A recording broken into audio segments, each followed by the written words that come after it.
we have the customary marriages, which Namibians have been engaging in even before the religious denominations came, even before the Roman Dutch common law was brought.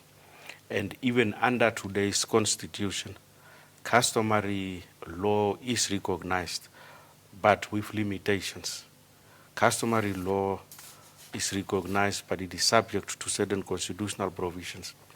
Now, customary marriage is part of the customary law. It is important to know that customary marriage is not recognized per se, even though customary law is recognized by the Constitution.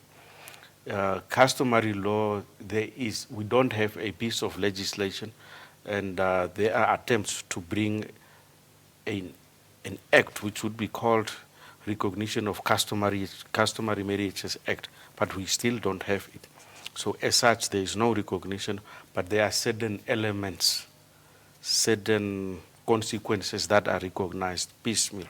For example, the children born of some of these marriages will not be, their status will not be as illegitimate as we had it before independence, for example. They will still be entitled to support, maintenance, and inherit. The other is the civil marriages, which is provided for in terms of the marriage laws. So, but when it comes to a common law, we will refer to a common law marriage and common law wife and so on, but that's informal. There is no such concept, such recognized set up as a common law marriage. You get the customary law marriage or you get the civil marriage, but not the common law. Cohabiting partners do not have protection. There are no personal or proprietary consequences that are arising out of that union. Do you perhaps see some people in this kind of partnership taking advantage of that fact?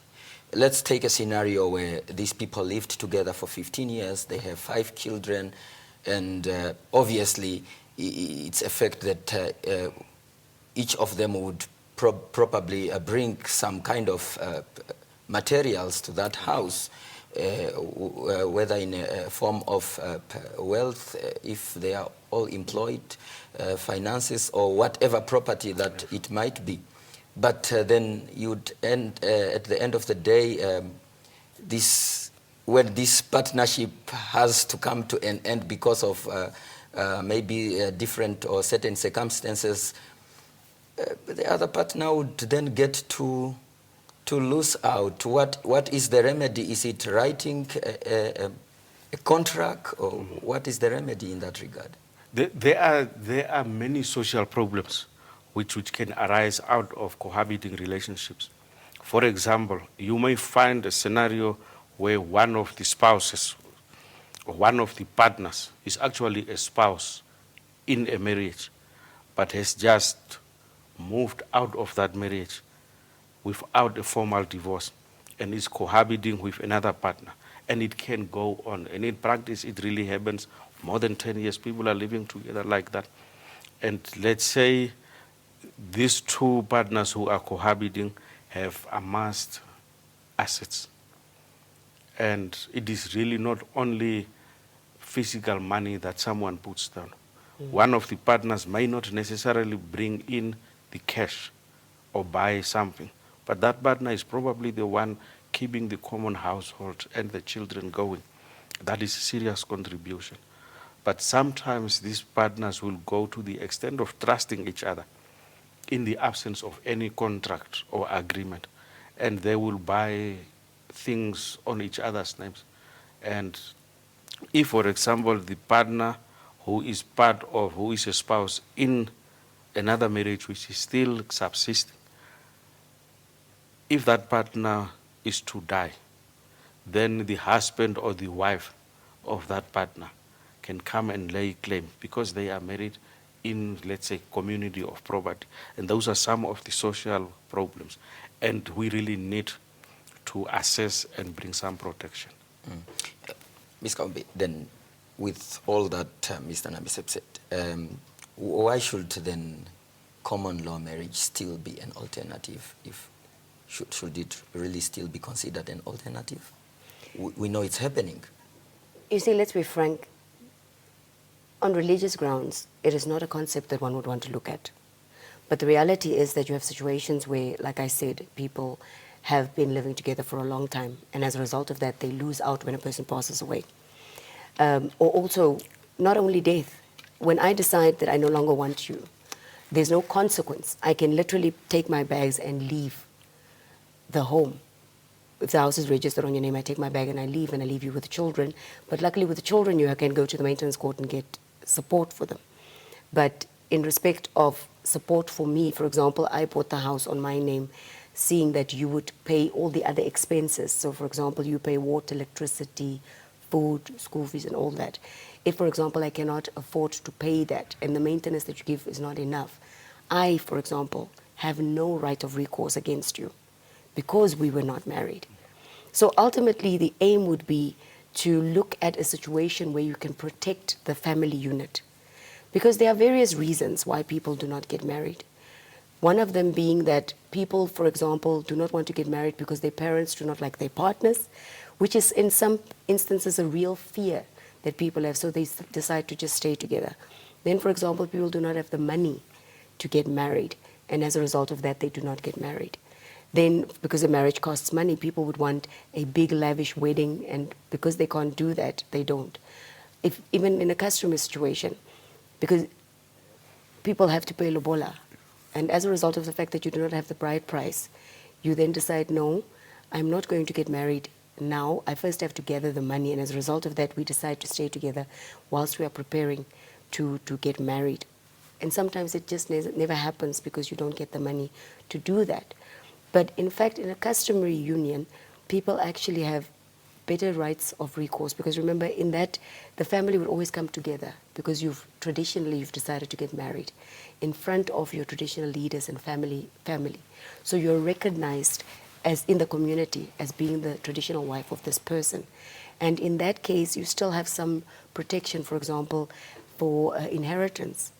You know, we were speaking about the Native Administration Proclamation. Yes. That clearly makes provision for the fact that if you're a traditional wife, you can still inherit from your husband, you know. So that gives you some sort of guarantee that you will not walk away empty-handed. But if you're just cohabiting, you have no right of recourse, and it makes it very difficult. We, for example, in one of my matters that I dealt with, we had to try and get on the basis of universal partnership. You would try and claim what the person has put in to say that these people cohabited, so they had a universal partnership, and as a result of that, the person who now leaves, for example, or dies, did not leave something for you, but you then claim money from the estate on the basis of universal partnership. But do you know how difficult that is? There are certain requirements that need to be met in order to prove a universal partnership. You know, so that makes it very difficult for the person who, at the end, would then have to try and either on the basis of unjustified enrichment, try and get something back from what you have put in as a result of just cohabiting and not getting married. And you're right, some people do take advantage of that relationship and in fact do not want to get married because they do not want any consequences that we normally have in a marriage come from that. So they insist on rather staying together. Mm. But we live in a society where gender equality means that men and women generally approach this cohabitation from an unequal level, where you sometimes, in most cases, have men having an upper hand in terms of the bargaining power, resources, and everything. And do you think that people tend to choose these to abscond from legal obligations, legal commitments? Yes, they do. In the past, or on the research that was done by the LSE in 2010, I believe, it was proven that men mostly do not want to get married. And as a result of that, it forces the woman to stay in that relationship because you do not want to leave the support that you're getting as a result of the living together arrangement. But what one also has to take note of is that they have in the past 12 years really built wealth for themselves. There are a lot of educated women out there, and some women now do not want to get married and also opt to stay together because they don't want to be in a position where they have to be basically confined to what they sometimes term as dominant male relationships. So they also too, opt to stay together. So I do not only just want to blame the males for the situation. Yes. Now, Mr. Napsep, I had a conversation with a long-time personal friend of mine, and he's kind of against this common law marriage. And his argument is that this kind of arrangement kind of diminishes the perception of what marriage is supposed to be or is perceived to be by society. Does he have a point? Marriage is an institution, and the institution is there to provide. It's a foundation. Even the Constitution in Article 18 recognizes the family unit as that foundation, and the institution of marriage is giving us that. A lot of people look at it as a status symbol. I am married. In a cultural setup, you may be 50 years old, and if you are not married, and if your younger brother who is maybe 30 or 25 years old is married, he will be treated as the adult, and you, regardless of your age, because of your status of not being married, will now become the minor. So it is somehow a status issue.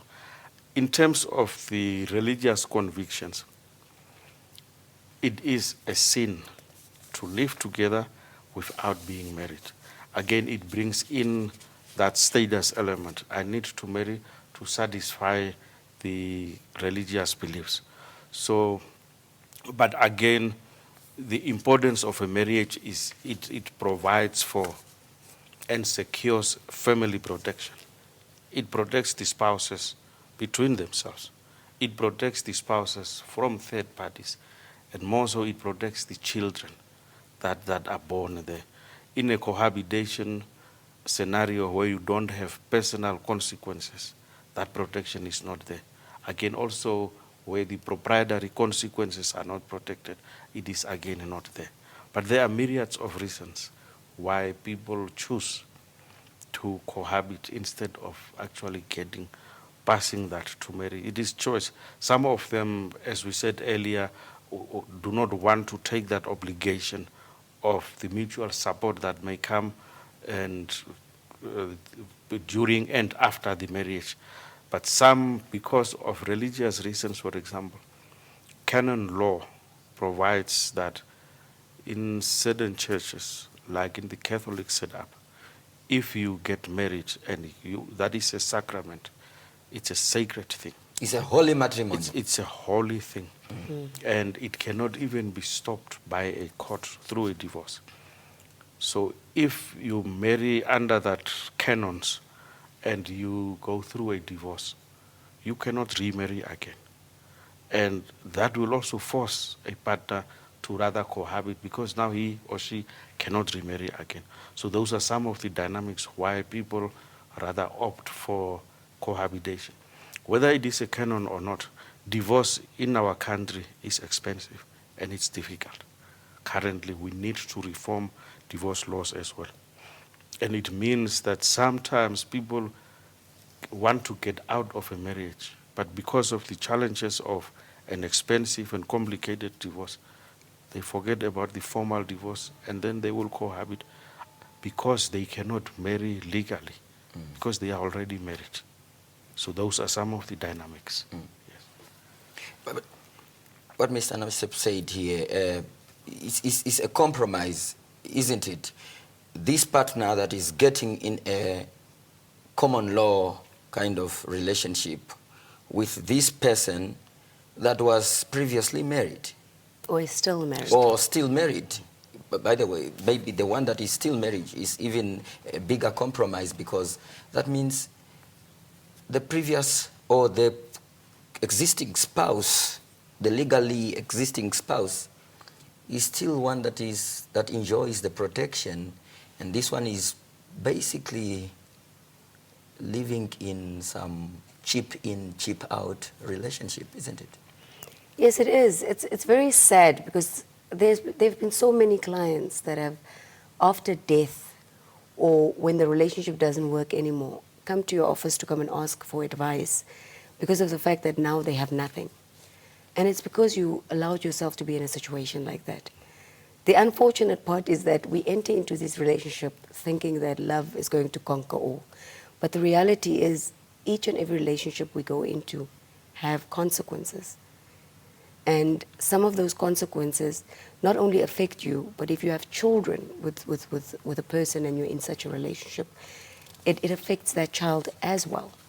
So we would obviously want to find some sort of common ground or a compromise situation, because in as much as we realize that on religious grounds and social grounds it doesn't work, there must be some sort of protection that we have to find for people that cannot, for whatever reason, get married to, or get married customarily as well, that they then be protected in some or other way. Because it still remains a family. Yeah. We will return shortly, and the lines will also be open for those who want to contribute.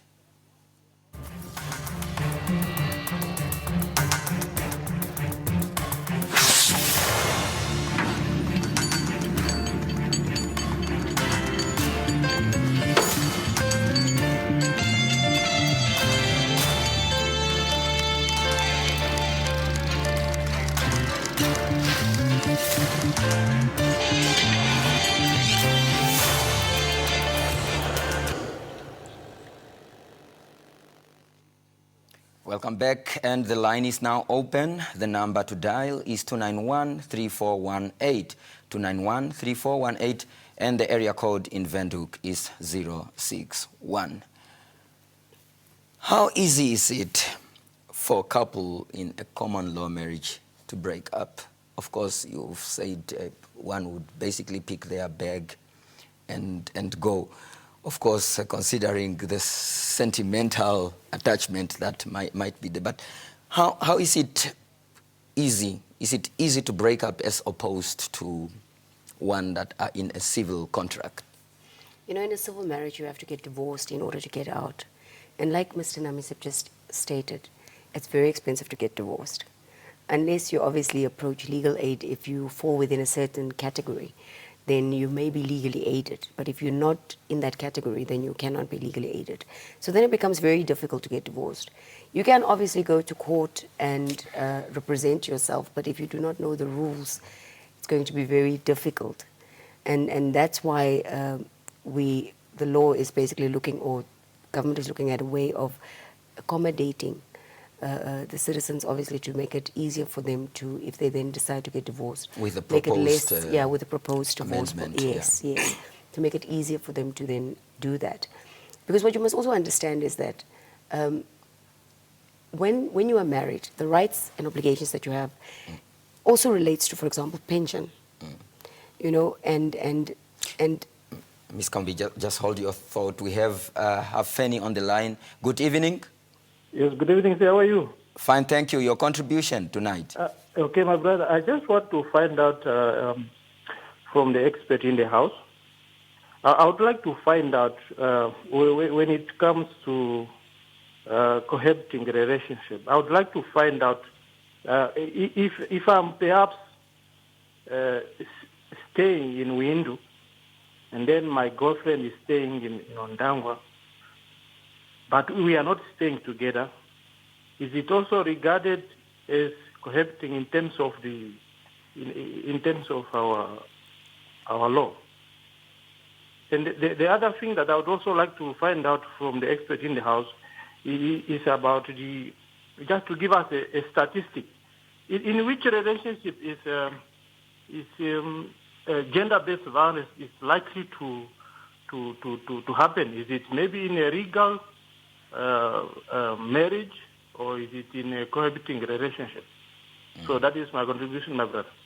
Thank you, sir. All right. I think these are two questions. Can we then agree that Ms. Kaumbi will take the first question as you just tie it with what you were just busy saying before the caller? And I think Mr. Navisep can take the last question of gender-based violence. You see, firstly, because our law doesn't really recognize it. When a person cohabits, cohabiting is basically about living together. Living together in one common home. That's cohabiting, right? So you have a boyfriend and girlfriend relationship. One is staying in one town, one is in another town. We're not necessarily cohabiting. But in respect of, and it's such an interesting question, the domestic violence question. I know it's the question that you've saved for him. No problem. You can go right ahead. I would so much like you have been granted leave to. You see, the statistics previously proved that obviously it happens mostly in a relationship that's not formalized. So it will mostly happen in a cohabiting relationship. One would try and find the reason why. I think it's because when you're married, you must understand when you get married to a person, it's two families coming together. So one of the reasons that people normally say that it would happen, that why people would, for example, not openly want to be violent towards their spouses or whatever, is because the family would always get involved and try and resolve it. Even in a customary union, the families can jump in and assist where they can, because as Namibia is still very a cultural society, so we still believe in our elders, and that if people are called together to sit down and talk, that you would obviously change your behavior as a result of the respect that you have for your elder. Now, when we're just living together, families don't really get involved in a boyfriend-girlfriend relationship. They don't even recognize you because you have no status, You're not a customary wife, or you're not a wife at all. So as a result of that, the person might not treat you with the necessary respect, So sometimes, unfortunately, that could be one of the reasons why a person would be more violent or disrespectful towards you in a relationship. Sometimes it happens because the person will say, I never went to ask your hand from your family. And then there is no respect for that relationship. And it turns out also to be violent. People have a tendency of respecting that you went and you talked to the elders, and that is how the marriage was consummated. It has a bigger value. Sometimes the spouses will be married, but because they got married without the involvement of the families, maybe just went to the office of the pastor or the magistrate's office and got married, again, people tend to disrespect that union. And that is where the violence, domestic violence, is also breeding. And we have Mr. Bernard from Windhoek. Mr. Bernard, good evening. Yes, evening. Good. Your contribution, sir? Yeah, my contribution anyway, even though it can be a bit different. Yeah? Go right ahead, sir. Yeah, couples whom are married, one dies. Let me put it in that way. And then the other one remains the one who is claiming everything. So like within the family of the deceased one, they discover there are some irregularities in the process. To their side, they cannot file the divorce on behalf of somebody who passed away, because there are some irregularities that they find, and then the law can accept that or can consider that.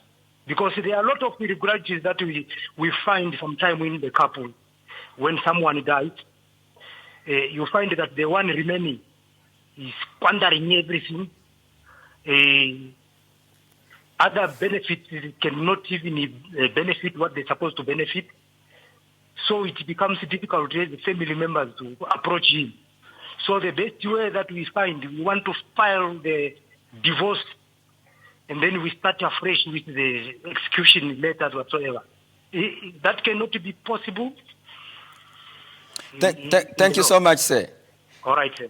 It's quite an interesting question, though. I think divorce only takes place when the two parties are still alive. Now, when the other party is deceased, Marriage ends it is, with divorce, yes, or it ends when Death. one or both of the parties die. dies, yes, So if a party has died, the marriage has ended because of death, yes. and you cannot again go for divorce. So, But the caller's concern could be what mechanisms are there to protect the vulnerable heirs, those Yes. who inherit, Yes. which would largely be the children, yes, so that the surviving spouse does not squander and that the children benefit. There are certain protection mechanisms built in, including the Office of the Master of the High Court, who is overseeing the distribution of all the estates. But again, when it comes to children's parts, the master will always consider and supervise how the invested parts of the children's proceeds are being dealt with. So there are those ones. Of course, if you have a will, you can provide for a trust and appoint trustees so that the minor children's portions are protected until they grow up to take matters in their own hands.